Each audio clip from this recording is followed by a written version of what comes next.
Hi guys, I'm Shmee. Hello to you. Welcome back, where you join me today to take a fully detailed first look at the McLaren Senna. It is the most extreme car that McLaren have ever made, and although it is legalized for road use, in their words, it's not necessarily sanitized to be used anywhere other than on the racetrack. It is incredibly aggressive, form follows function, and it wears the name of legendary racing driver Ayrton Senna himself. Today, we're going to take a full look through the car. I'll give you an overview of some of the figures, the facts, and the details about it before we delve into the weight savings, the aerodynamics, have a look at the interior, and run over everything in more detail. Just some headline facts and figures. 800 horsepower, 800 kilos of downforce. This thing is going to be an absolute weapon on the racetrack. So first, before we go into anything in more detail, let's check out the McLaren Senna.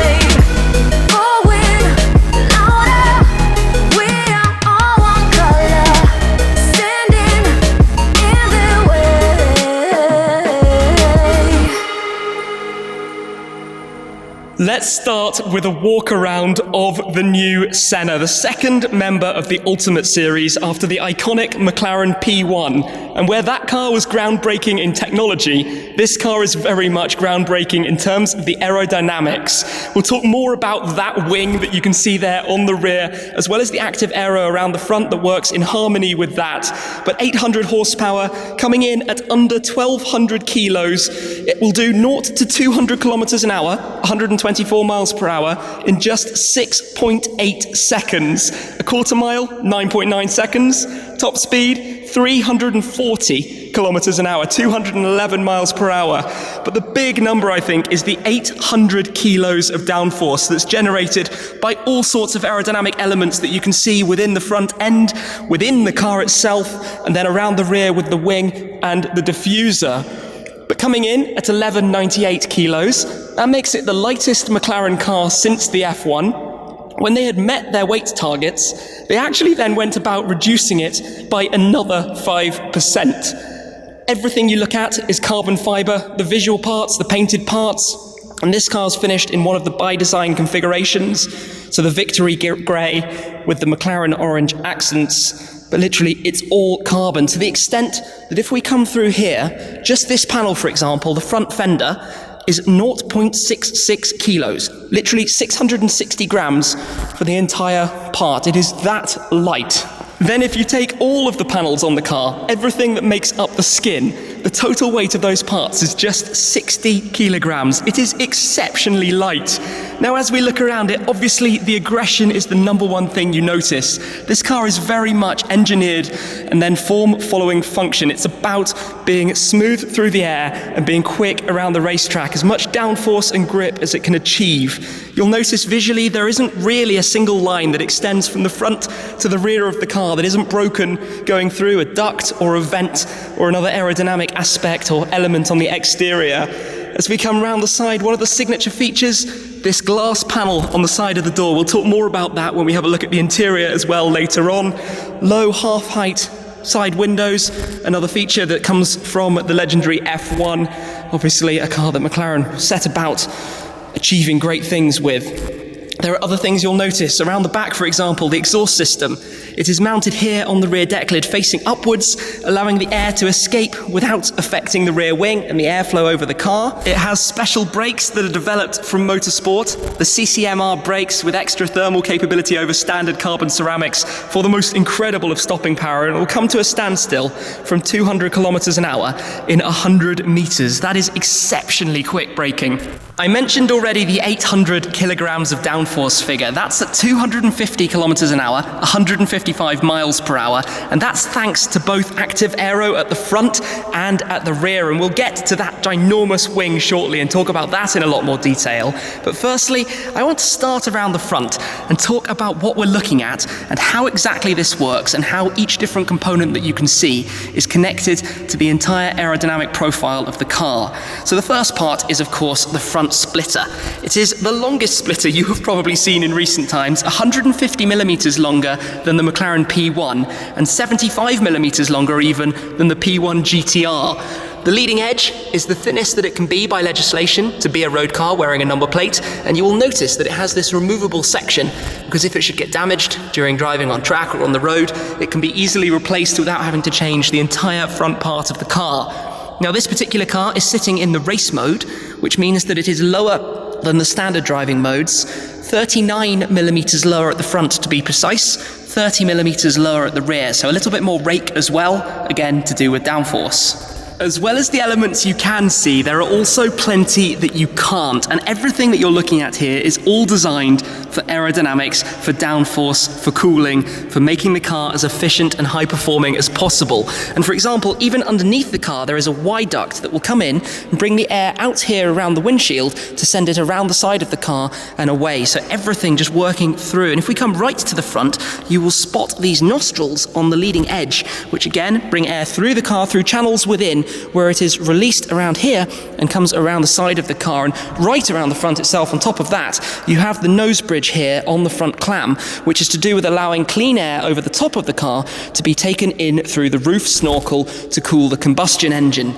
As we come back to the front though, either side of that, you'll see that air is deflected using these gurney flaps along the front edge and channeled through with this undercut here around towards the high temperature radiators located back there. But even down here on the door panel, you'll notice the split between air that is taken in to head towards different parts of the car. That is for cooling the brake ducts and the double diffuser. We'll head towards the rear in a moment. But back around here, you'll also notice underneath the headlights that I'll talk about in a moment, you have two elements going on in here. So on the left, the active aero blades, which function in harmony with the rear wing to create downforce and of course even under braking actually to reduce downforce to prevent too much pressure and again to make the car as fast as possible. And around the outside, the side fender blades also send and direct air around the wheel to not disturb the flow, to impact cornering or turning, but direct it around the side. Then if we move in to take a look at the headlights, you'll notice the split design, similarly to how we've seen it on the 720S. So the headlight up top, the running light underneath. Here you've got 21 LEDs, so 4 for main beam, 5 for dip beam, and 12 for static adaptive.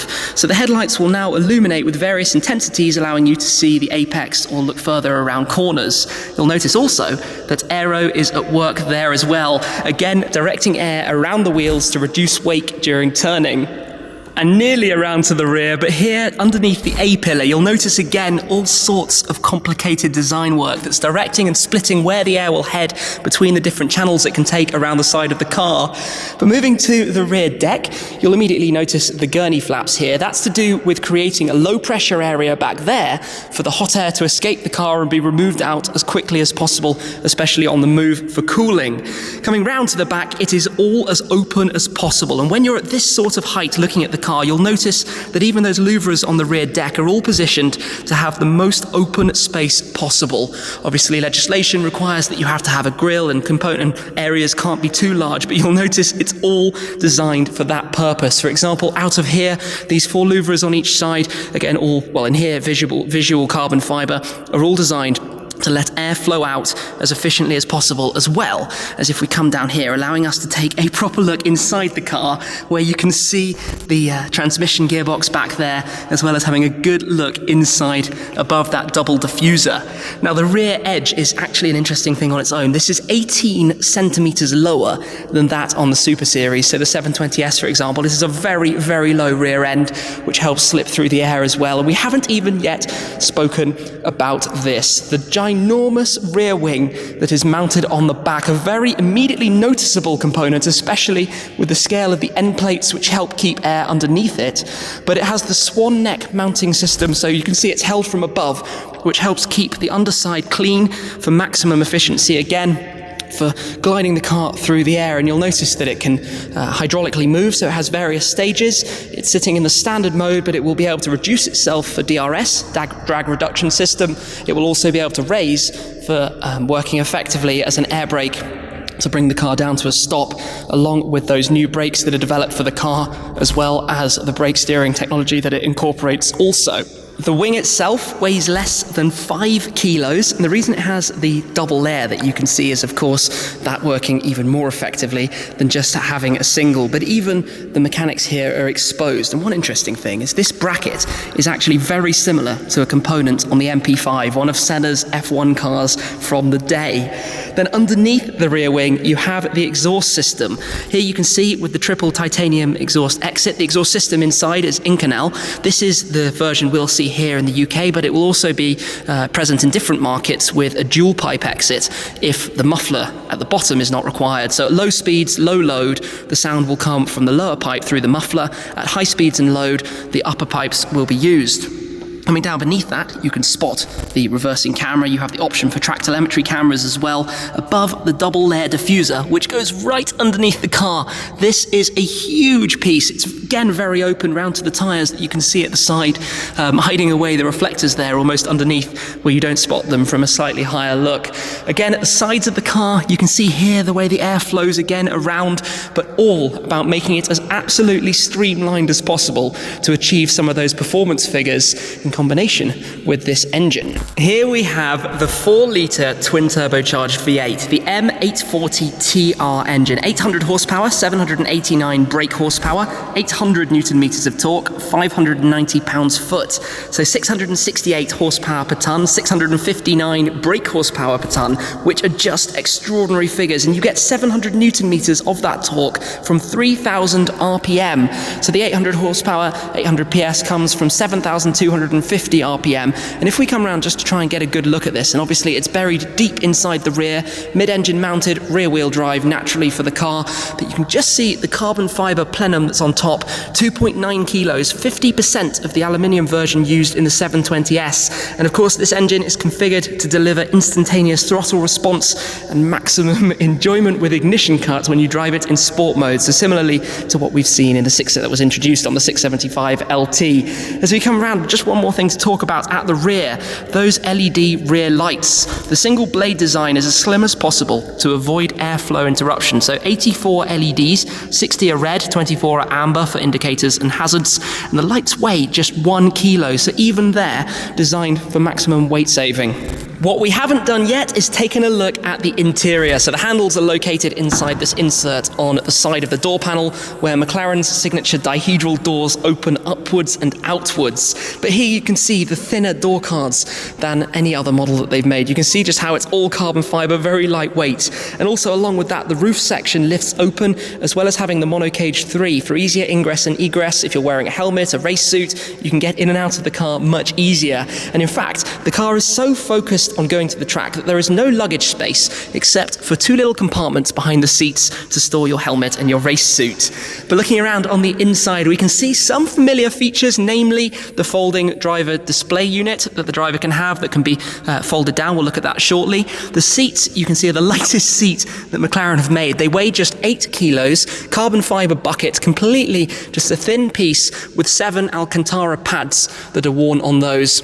And even as standard, you wouldn't have an adjustable passenger seat. That's an option due to the tiny amounts of weight that it adds. So it's a movable seat and a fixed pedal box. That's the solution that's been determined as the lightest possible for this car. But everything in here, it's just carbon, carbon, carbon, and a small amount of Alcantara covering the airbag covers and the seat pads. But that is more or less it. So you have the option for the Gorilla Glass for that roof panel, or for the door panel that you can see through at the side, as well as in the centre, that will give you a fantastic view back there towards the engine. And what a view that is through the carbon fibre. And we can see also, while we're back here, these small storage spaces that are behind this carbon fibre bulkhead behind the seats inside.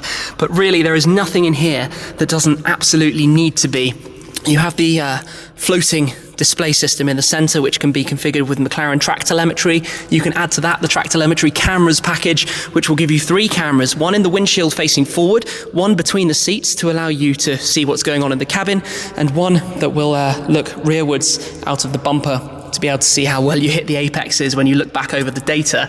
But really in here, you can see with the dashboard actually folded down right now, it is a very, very futuristic 360 type experience in terms of how open and glass and greenhouse like it is inside. You've just got great visibility. The sensory experience that would come, I imagine, from driving with the ability to see the tarmac rushing past beside you must be really quite something, although on the track you'd probably find yourself looking forwards rather than down at the ground in those specific occasions. You'll notice the drive neutral reverse control panel here on the centre actually moves with the seat, so if you pull the lever and move the seat forwards and backwards, that will actually slide with it, as you can see there. Which is quite an interesting styling piece. The other controls are up, located on the roof, so we'll jump in and have a look at those shortly. But just to close the door back down, it's a very, very light panel, and it has soft close, so we can gently latch it and let it pull itself in. As well as the Monocage 3, which is the development on from the Monocage 2 that was in the 720S, we also have Race Active Chassis Control 2. So again, a development from the Proactive Chassis Control, but that's what allows us to have the race mode, where, like I mentioned, it lowers 39mm at the front, 30 at the rear. That increases roll stiffness, and in turn will give you slightly more control, grip and poise, of course, from the way the car drives as a result. But I think I should actually jump inside the car. This is the first ever time that I have sat inside the McLaren Senna, but it is calling my name, so let me jump in. And of course, I'm quite familiar with driving McLarens, but this is a very different seat. It is one, oh, I like that on the dashboard. It is one that is very hardcore, but surprisingly, actually, quite comfortable. It's not uncomfortable at all. You certainly feel that it's very stripped out. Let me pull down the door, which you do by grabbing this handle underneath just above the glass. Pull that down.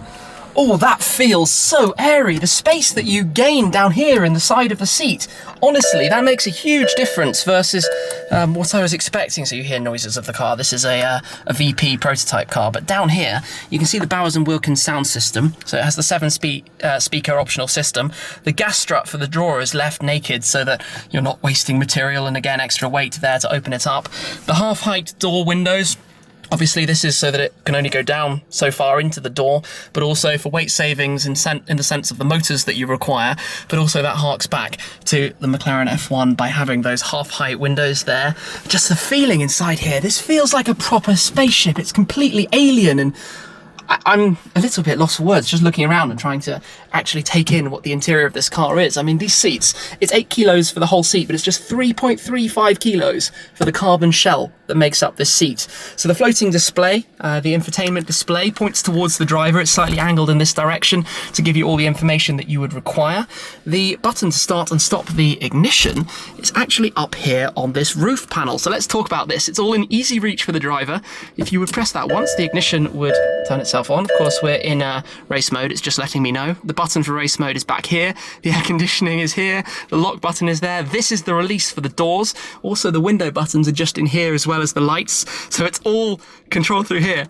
So that is the electronic switch that released the door mechanism, where you can then see the gas strut doing its thing. But I'll keep that open because it's quite warm in here at the moment. But you can see that we are currently in race mode. If you were to press the folding dashboard display, you can see that that has changed its mode as well to again let us know that we're in race mode, having just turned the ignition on.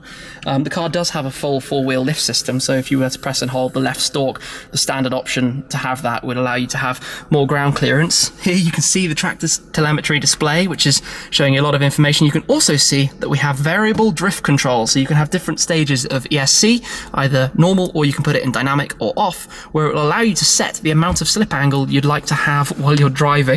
In here you have all of the usual infotainment connections, your mobile phone, your navigation, those kind of aspects. But just to look a little bit more around the car, pedal box feel very familiar from the various different McLarens, but this whole central area, very, very open, just a light grippy panel in here for your mobile phone or whatever you may find yourself putting there.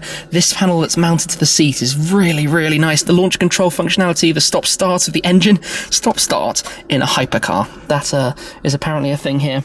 And then back here you have the keys in their pouch at the moment, and the USB ports just behind that for your iPod interface and your audio. But you just feel like this is something crazy. It's very reminiscent of the McLaren P1 in the sense of having the glass roof, in the sense of how stripped out it is on the interior. Naturally, we also have the active dynamics panel, so you have the 3 different driving modes, the comfort, sport and track for the 2 different configurations. So on the left side, the handling element, on the right side, the powertrain element. That will give you different displays and visual references on the dashboard, depending how it's set up and whether you're going to be driving it on the racetrack, as well, of course, as adjusting various components and the feel and the mapping. Now, the steering wheel, as is traditional on McLaren, has no buttons. There's nothing to distract you from the driving experience, and it has the rocker shift paddles for the 7-speed dual-clutch gearbox, which press in sync with one another, left side to right side, so you can pull or push either side, and by giving it a half push before you get that click, you have the ability to prepare the gearbox in advance of taking the next gears. And it's also the quickest electromechanical steering that McLarens have had to date. Although there's only one steering map per se, obviously the feel will adjust depending on the roll stiffness of the suspension. Just looking out here, look how exposed that front tyre is. You can see nearly all of that inside the raw carbon that makes up this cage that surrounds us. It has very, very thin A-pillars which give for good visibility. Perhaps more helpful if I show you on the other side so you can see how much of that we can see. And I like how the mirror sits positioned between the A-pillar and this frame around the upper edge of the glass. I notice also that this car has the track telemetry camera installed here between the 2 occupants, so that gives you a great visibility of what's going on and the inputs that you're putting into the car, as well as obviously being able to see visually outside of the front window along with the camera that's mounted up here. So on the inside, this thing feels like a complete spaceship. It is a car that is road legal. It has all of your usual features, your light stalk, your wiper stalk, your cruise control stalk down here on the right hand side, and it also has, if I remember where the door handle is, just under here, 360 cameras. So on the underside of the door mirrors there are cameras looking down towards the ground, which will give you a display on the system that shows you everything that's around you. Again, very, very unusual in this kind of car, in a proper hypercar. So I think it's probably time for me to step out, which means pulling the lever here to release the door. There we go. And jump out. So there's an option to have this gas strut painted to match the car as well. Closing down the door again from the outside, I personally think this is quite a nice touch. You can see the Bowers and Wilkins logo on the outside of the car there. So there is an option to have that glass tinted if you don't necessarily want the entire outside world to be able to see your legs while you're driving.